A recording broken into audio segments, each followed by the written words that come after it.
ॐ अज्ञानतिमिरन्धस्य ज्ञानञ्जनशलाखया चक्षुरुन्मिलितं येन तस्मै श्रीगुरुवे नमः। नमो विष्णुपदाय कृष्णपृष्ठाय भूतले श्रीमते भक्तिवेदांत स्वामिन् इति नामिने। नमस्ते सरस्वती देवे गौरवाणी प्रचारिणे निर्विशेषा शून्यवादी पाश्चात्य देशतारिणे। जय श्री कृष्ण चैतन्य प्रभु नित्यानंद श्री अद्वैत गदाधर श्रीवासदि गौर भक्त वृंदा। हरे कृष्णा कृष्ण कृष्णा हरे हरे, हरे राम राम राम हरे हरे। हरे कृष्णा। तो पिछली कथा में हमने सुना था कि महाराज पृथु को जब ये अवसर भगवान ने प्रदान किया था कि वो कुछ भी वर मांग सकते हैं, तो उन्होंने भगवान से कुछ भी भौतिक वर प्राप्त करने की इच्छा नहीं की और उन्होंने कहा कि भगवान, मैं केवल इतना चाहता हूं कि आपके जो शुद्ध भक्त हैं उनके संग में मुझे आपकी अमृत रूपी कथा उसका पान करने का अवसर प्राप्त हो। जैसे उन्होंने बताया था कि भगवान की जो कथाएं होती हैं, जो इन महात्माओं के द्वारा जब बोली जाती हैं, तो वो अमृत की भांति होती हैं, जिसके द्वारा वो कानों से हृदय के अंदर में प्रवेश करके आत्मा को जागृत कर देती है। जो व्यक्ति अपने संबंध को भगवान से भूले बैठा है, भगवान की कथा सुनने से वो भगवान के संबंध को, उसकी स्मृति वापस आ जाती है। तो और आगे वो बड़ा महत्वपूर्ण कारण बताते हैं, क्योंकि कोई ये प्रश्न पूछ सकता है, पृथु महाराज को भगवान सारे आशीर्वाद देने के लिए तैयार हैं, लेकिन उन्होंने केवल इतना भगवान से मांगा कि मुझे शुद्ध भक्तों का संग प्रदान कर दो, तो क्या कारण है? तो और एक बड़ा सुंदर वो प्रार्थना करते हुए भगवान से बड़ा सुंदर श्लोक कहते हैं। वो कहते हैं, यशः शिवं शुश्रवः आर्य संगमे यदृच्छया च उपशृणोति ते सकृता कथं गुणाग्नः विरमेत विना पशुं श्रीः यत् प्रवरे गुण संग्रह इच्छया। तो इसका अर्थ बड़ा महत्वपूर्ण है, बड़ा सुंदर है। वो कहते हैं, यशः शिवम शुश्रवः, भगवान का एक नाम क्या है? सुश्रवः, मतलब जिनके गुणगान उत्तम श्लोकों के द्वारा हर एक जगह पर गाए जाते हैं। सुश्रवः ये दो शब्दों से बना है, मतलब जिनकी महिमाओं का गान हर एक जगह पर होता है। तो उनके बारे में क्या कह रहे हैं पृथु महाराज? यशः शिवम आर्य संगमे, भगवान के यशों का गान, भगवान की लीलाओं की, उसकी जो महिमा है उसका गान अत्यंत शुभ होता है। शिवम का मतलब होता है अत्यंत शुभ। इस भौतिक संसार में हम अनेकों विषय सुनते हैं, राजनीति के विषय होते हैं, पॉलिटिकल सब्जेक्ट होते हैं, स्पोर्ट्स के सब्जेक्ट होते हैं, खेल कूद के विषय में हम लोग सुनते हैं। तो भौतिक संसार के जितने भी विषय हैं वो मंगलमय नहीं है, अमंगलमय है। लेकिन जितना हम भगवान के बारे में सुनेंगे उतना वो मंगलकारी है। तो क्या कह रहे हैं? यशः शिवम, भगवान के यश, भगवान की कथाएं, भगवान के गुणगान, ये सब अत्यंत मंगलकारी होते हैं, अत्यंत शुभ होते हैं। और इनको कहाँ सुनना चाहिए वो उन्होंने पहले भी बताया था। पहले उन्होंने जो शब्द का प्रयोग किया था, महत, महान आत्माओं के द्वारा भगवान के शुद्ध भक्तों से भगवान के गुणगान सुनने चाहिए, प्रोफेशनल लोगों से नहीं, जिन्होंने धंधा बना लिया है उन लोगों से नहीं। तो यहां पर जो शब्द का प्रयोग किया है, आर्य संग में, आर्य मतलब आर्यों के संग में।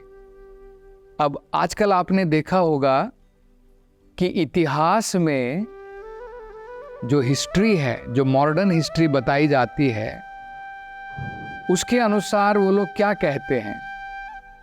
वो कहते हैं कि भारत में पहले द्रविड़ लोग रहते थे और बाहर से जो लोग आए वो आर्यन थे।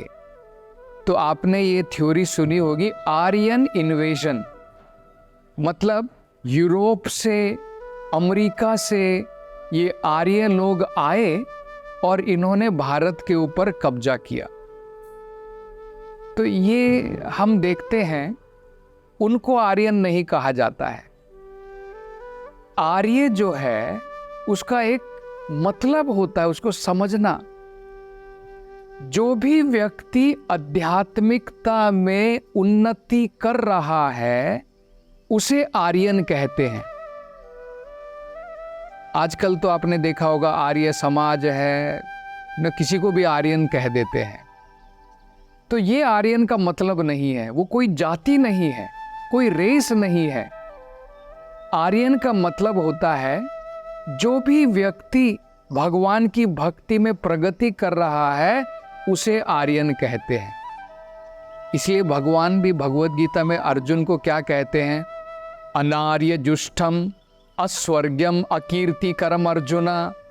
अर्जुन, तुम युद्ध नहीं करना चाहते हो, कह रहे हो कि मैं ये महाभारत का युद्ध नहीं करूंगा, इसके द्वारा क्या होगा? तुम अनार्य बन जाओगे। आर्य की जगह अभी तुम आर्य हो। आर्य को मतलब जिसे आध्यात्मिक विषय का ज्ञान है उसे आर्य कहते हैं। और ये काम करके कि मैं युद्ध नहीं करूंगा, अपना कर्तव्य का पालन नहीं करूंगा, तुम क्या बन जाओगे? अनार्य बन जाओगे।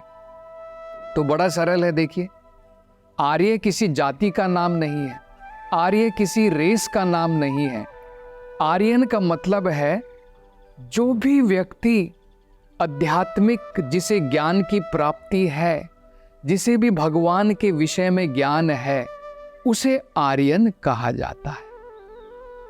तो मतलब क्या है? भगवान के महान भक्त, उनको आर्यन कह सकते हैं। तो वही पृथु महाराज कह रहे हैं कि हे भगवान, आपको सुश्रवा कहा जाता है क्योंकि आप सभी जगत में आपका गुणगान होता है और आपके जो गुण होते हैं उनका गान करने से, उनकी कथाओं का श्रवण करने से, उनकी महिमाओं का वर्णन करने से यशः शिवम, लोगों का जीवन मंगलमयी हो जाता है, शुभ हो जाता है। और भगवान के गुणगान किनके संग में सुनने चाहिए? आर्य संग में। जो भगवान की भक्ति में उन्नति कर रहे हैं उन महान भक्तों के संग में हमें भगवान के जो है गुणगान सुनने चाहिए। आगे वो कहते हैं कि अगर कोई ऐसा करता है कि महान भक्तों के संग में आपके गुणगानों को सुन लेता है, आपकी लीलाओं की महिमाओं को सुनता है, आपकी कथाओं का श्रवण करता है, उससे क्या मिलेगा? उससे क्या होगा? तो उसके बारे में वो कहते हैं, रत यद रिच्छया च उपश्रणोति ते सकृत। सकृत का मतलब है एक बार भी। अगर एक बार भी व्यक्ति इन महान संतों के संग में आपके गुणगानों को एक बार भी अगर सुन लेता है, और कैसे, यदृच्छया, बाई चांस, मान लो अगर महान भक्तों का संग चल रहा है, वहाँ पर भगवान के गुणों का वर्णन हो रहा है, भगवान की लीलाओं का, भगवान की कथा का जो है गान चल रहा है, उसमें अगर कोई व्यक्ति आ जाता है और बाई चांस, एक्सीडेंटली, तो अगर वो वहाँ पर बैठ करके भगवान के गुणगानों को सुन लेता है एक बार भी, तो उसके बारे में क्या बताया है? कथम गुणाग्नाः विरमेत विना पशुम। अगर एक बार भी उसने भगवान के गुणों का वर्णन सुन लिया है, भगवान की महिमाओं का गान सुन लिया है, वो व्यक्ति भगवान के इन महान भक्तों का, इन शुद्ध भक्तों का संग कभी नहीं छोड़ सकता है। केवल अगर वो पशु के बराबर है, बिना पशु, अगर वो पशु नहीं है तो संग नहीं छोड़ेगा। अगर पशु मात्र है तब जाकर के, पशु की भांति है, तो हो सकता है इन महान संतों का संग वो छोड़ दे। तो पृथु महाराज बता रहे हैं, मैंने ये वरदान क्यों मांगा है? क्योंकि अगर कोई व्यक्ति बुद्धिमान है और उसने भगवान की कथाओं का श्रवण किया है इन महान संतों के संग में, तो वो भगवान के भक्तों का संग नहीं छोड़ सकता है, अगर वो पशु नहीं है तो। फिर कोई पूछ सकता है कि भाई तुम तो कह रहे हो कि इतने महान भगवान के गुणगानों की जो है अत्यंत श्रेष्ठ है, इतनी महिमा है कि व्यक्ति अगर एक बार भगवान के गुणगान सुन ले तो भगवान की गुणगानों को, भगवान के भक्तों का संग नहीं छोड़ सकता है। तो क्या तुम इसका कुछ उदाहरण दे सकते हो? कोई पूछ सकता है कि भाई तुम तो कह रहे हो, लेकिन क्या इसका कोई उदाहरण है इतिहास में? तो पृथु महाराज कहते हैं हाँ, कि इसका उदाहरण, सबसे बड़ा उदाहरण क्या है? श्रीयतः, श्री का मतलब है माता लक्ष्मी। माता लक्ष्मी जो हमेशा भगवान विष्णु के संग में रहती हैं, श्रीयतः प्रवरे, उन्होंने भी ग्रहण किया। उन्होंने क्या ग्रहण किया? गुण संग्रह इच्छया। उन्होंने भी ये इच्छा ग्रहण की कि मैं भगवान के साथ में हमेशा रहती हूँ, लेकिन फिर भी मेरी इच्छा है कि मैं भी शुद्ध भक्तों के संग में भगवान के गुण, भगवान की लीलाओं का श्रवण करूं। तो ये अगर आपने कभी सुना है तो ये बताया जाता है कि माता लक्ष्मी जो हमेशा 24 घंटे भगवान की संग में रहती हैं, जो भगवान की अर्धांगिनी है, उन्होंने भी घोर तपस्या की अपने जीवन के अंदर में भगवान के शुद्ध भक्तों का संग प्राप्त करने के लिए। वो भगवान के शुद्ध भक्त कौन है? वृंदावन की गोपियां। इन गोपियों के संग में भगवान की लीलाओं का श्रवण करने के लिए, भगवान की महिमाओं का श्रवण करने के लिए माता लक्ष्मी ने भी अनेकों प्रकार की तपस्याएं की, और उसके बाद में उनको वो अवसर की प्राप्ति हुई जब उन्होंने भी एक गोपी के रूप में इन महान गोपियों के संग में उनको भी ये अवसर प्राप्त हुआ कि वे भगवान की लीला, भगवान के गुण, उसमें वो भाग ले सके।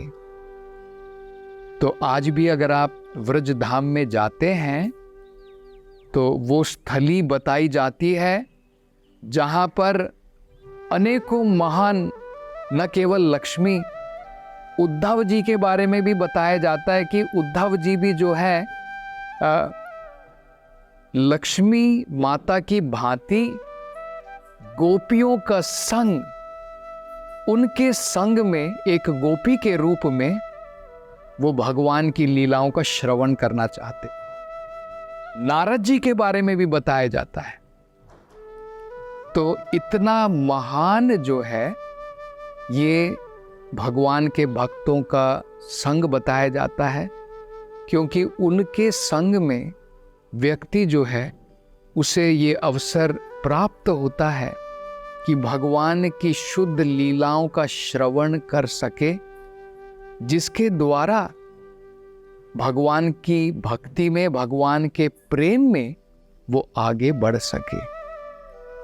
इसलिए सत्संग का महत्व इतना बताया जाता है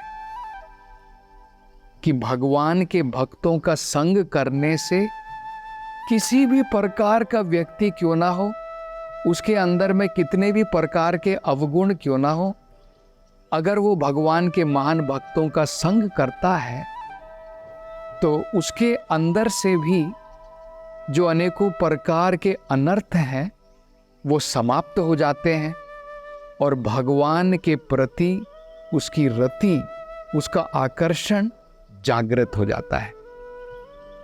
तो इसलिए हमें असत्य संग का त्याग करना चाहिए और सत्संग करना चाहिए। तो ये पृथु महाराज जो है बता रहे हैं। और अब आगे पृथु महाराज क्या कहते हैं, इसकी चर्चा हम अगली कथा में करेंगे। हरे कृष्ण।